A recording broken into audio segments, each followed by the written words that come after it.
Good afternoon, and welcome to World in 5, your trusted source for comprehensive coverage of today's most pressing events. In Aberdeen, Scotland, a heated debate is unfolding over a proposed development known as the Energy Transition Zone, ETZ, which aims to boost renewable energy investments as the city shifts away from its long-standing reliance on the oil and gas industry.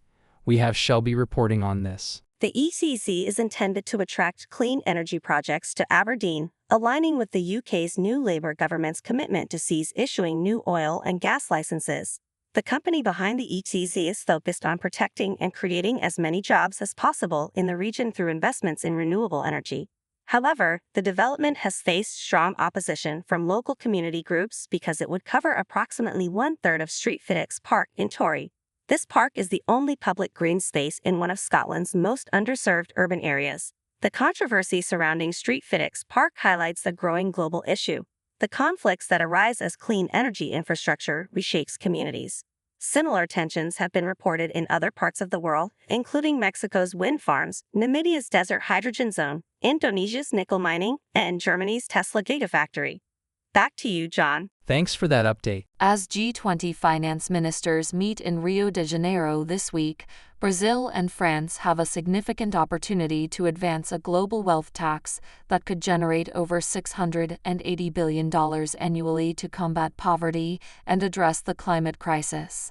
Both nations have been leading advocates for taxing the ultra-wealthy to support international development and climate action. We have Anthony reporting on this. In April, Brazil's finance minister Fernando Haddad and France's Bruno Le Maire announced their goal of implementing an annual wealth tax of at least 2% on billionaires. This proposal has since gained backing from ministers in Germany, South Africa, and Spain. Brazil, as the current G20 host, commissioned an investigation into the feasibility of this global tax, with French economist Gabriel Zucman publishing the findings in June. His research has further energized efforts to close the funding gap for climate and development initiatives. Zucman's analysis indicates that a global wealth tax targeting billionaires and individuals with assets over $100 million could be successfully implemented even if not all countries participate.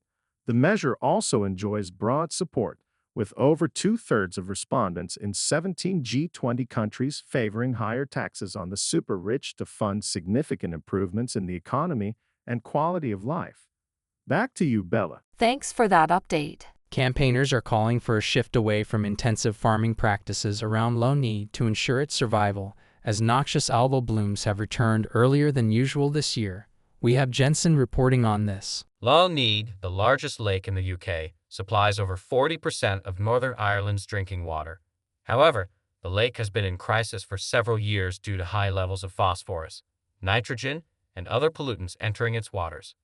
Last week, the Northern Ireland Power Sharing Executive finally agreed on an action plan for the lake.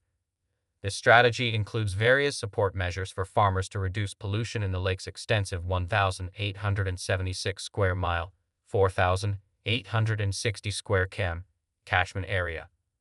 The plan also features real-time water quality monitoring, a pilot program for establishing buffer zones and tree planting along the banks, and a scientific review of industrial sand extraction, which is damaging the lake bed. Back to you, John. Thanks for that update. A study by Kew's Royal Botanical Gardens reveals that more than half of its tree species are at risk of dying due to climate breakdown. We have Alana reporting on this. Founded in 1840, Kew Gardens, located in southwest London, boasts the largest botanical collection in the world. During the drought of 2022, the gardens lost 400 trees. In response, scientists at Kew mapped and assessed the climate risk to their trees to determine how many might be lost in the coming decades. The study found that half of Kew's 11,000 trees are at risk, prompting the organization to develop a succession plan to replace those likely to die due to changing climate conditions. Kew Gardens is particularly susceptible because much of its planting dates back over a century, when future climate scenarios were not considered. The site, once thought to have a stable climate ideal for trees that thrive in damp soil, is now facing unprecedented changes. The UK's warmest years on record have all occurred in the 21st century, and by 2050, London's climate is expected to resemble that of present-day Barcelona. The succession plan is crucial, as urban trees play a vital role in cooling the environment and providing shade during heat waves. Back to you, Bella. Thanks for that update. Thanks for tuning in to World in 5 for your daily dose of news and updates. Don't forget to hit that subscribe button and turn on notifications so you never miss out on breaking stories and insightful analysis.